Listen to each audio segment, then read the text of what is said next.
अस्सलामुअलैकुम 9 क्लास। कल हम लोगों ने यूनिट नंबर 9 का आदामक्श जौन सी थी वो स्टार्ट की थी, जिसके मैंने आप लोगों को क्वेश्चन नंबर 1 जौन से थे एमसीक्यूज़ दिए थे। नेक्स्ट क्वेश्चन नंबर 2 जौन सा था दुरुस्त और गलत की जौन सी निशानदेही कीजिए, ये वाला क्वेश्चन मैंने आप लोगों को दिया था। और क्वेश्चन नंबर 3 जो कि 9.1 के क्वेश्चन नंबर 1 से रिलेटेड था, ये मैंने कहा था कि आप लोगों ने खुद सॉल्व करना है। ठीक है, आज हम लोगों ने करना है question number 4 and question number 5। जो क्वेश्चन नंबर 4 हमारे पास आ रहता है मदरजा झैल नकात जोड़ों का दरमियानी नुक्ता बताइए। तो हम लोगों ने ये वाले क्वेश्चंस किए हैं 9.3 में। तो करते हैं part number 1 and part number 3। जी 9 क्लास, हमारे पास क्वेश्चन नंबर जो है उसका पार्ट नंबर 1 ले लिया है। तो इसके लिए हम लोग इसका नाम जो है वो लेट कर लेते हैं। लेट करते हैं कि हमारे पास जो पहला नुक्ता है उसको नाम दे देते हैं ए का। ठीक है, उसका नाम ए रख लिया। और दूसरा जो सा उसका नाम हम लोगों ने बी रख लिया और लिख लिया 4 और 2। अब हम लोगों ने इनका जो सा है दरमियानी नुक्ता मालूम करना है। तो उसके लिए हम लोगों ने फ़र्ज़ कर लेते हैं कि वो एम है। ठीक है, एम ऑफ एक्स वाई।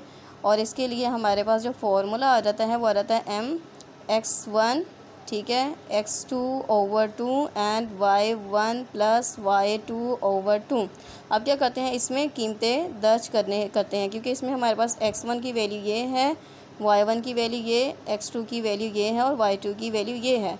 तो कीमतें दर्ज करते हैं। तो लिखा m, हेडिंग दे दीजिएगा चाहे कीमतें दर्ज करने से। x1 की वैल्यू 6, x2 की वैल्यू +4/2, y1 की वैल्यू क्या है 6, y2 की वैल्यू क्या है 2, ओवर आ जाता है 2। ओके, तो m लिखा, 6 और 4 आ जाता है 10/2, 6 और 2 आ जाता है 8/2। अब यहाँ भी हम लोग कटिंग कर सकते हैं, 2 1 2, 2 5 10, 2 1 2, 2 4 8। सो हमारे पास जो मिड पॉइंट था a और b का m, उसके जो नकात हैं x वो आ गया है 5 और y आ गया है 4। तो ये था हमारे पास इसका दरमियानी नुक्ते का आंसर। नेक्स्ट पार्ट करते हैं। जी 9 क्लास, इस तरीके से पार्ट नंबर 3 है। तो पार्ट नंबर 3 के लिए भी हम लोग इसी तरीके से लेट्स सपोज किसका नाम हम फ़र्ज़ कर लेते हैं। जो फर्स्ट पॉइंट है उसका नाम ए, ठीक है, चाहे पी क्यू आप लोग रख लें 0, और दूसरे का नाम बी रखा 0 और -12। अब इसका हम लोगों ने दरमियानी नुक्ता मालूम करना है। उसके लिए r of x y, formula दोबारा वही वाला कि हमारे पास x1 प्लस x2 ओवर आ गया हमारे पास 2 एंड y1 प्लस y2/2। अब चूँकि हमारे पास x1 की वैल्यू ये वाली आ जाती हैं, तो इसमें हम लोग कहते हैं कीमतें दर्ज करने से x1 की वैल्यू 8, x2 की वैल्यू हमारे पास क्या है जी 0/2, y1 की वैल्यू क्या है 0 प्लस -12, ठीक है, y2 की वैल्यू -12/2।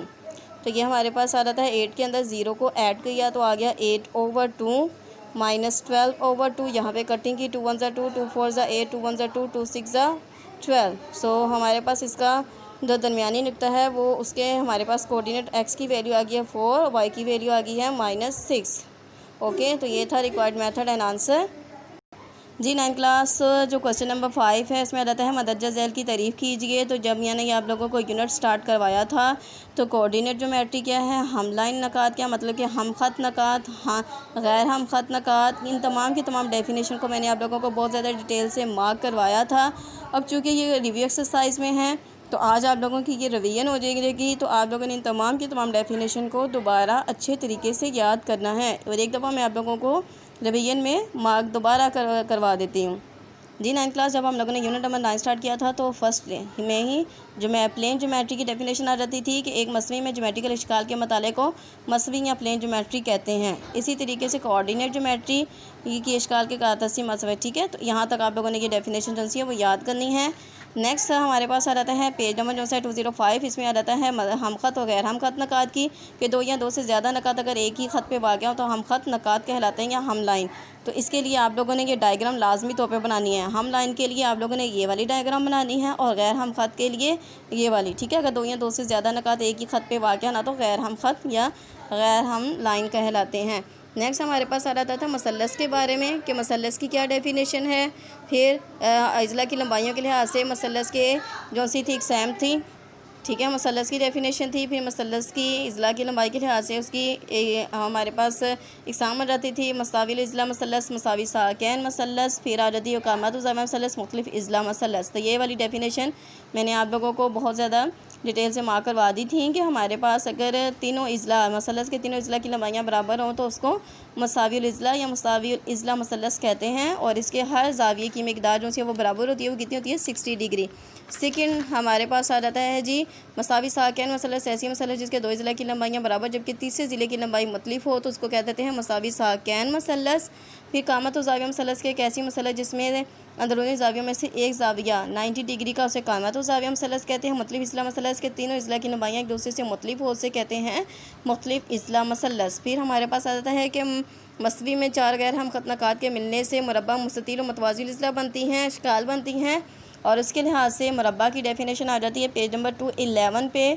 ठीक है, मुरब्बा या मसवी में एक ऐसी बंद शक्ल है जो कि चार गैर हम खतनाकात के मिलने से बनती हैं और हर एक में ज़ाविये की मिकदार कितनी होती है 90 डिग्री। नेक्स्ट पेज पे 212 पे आ जाता है हमारे पास यहाँ पे मुस्ततील की डेफिनेशन, और इससे नेक्स्ट पेज में आ जाती है हमारे पास मसाविल इज़ला की डेफिनेशन। तो 9 क्लास आप लोगों ने ये, चूँकि आप लोगों के हिसाब से पूरे यूनिट की रिवीजन ही हो जानी है, तो आप लोगों ने डेफिनेशन को अच्छे तरीके से याद करना है और पूरा यूनिट जो सा एक दफ़ा दोबारा आप लोगों ने रिवीजन करनी है।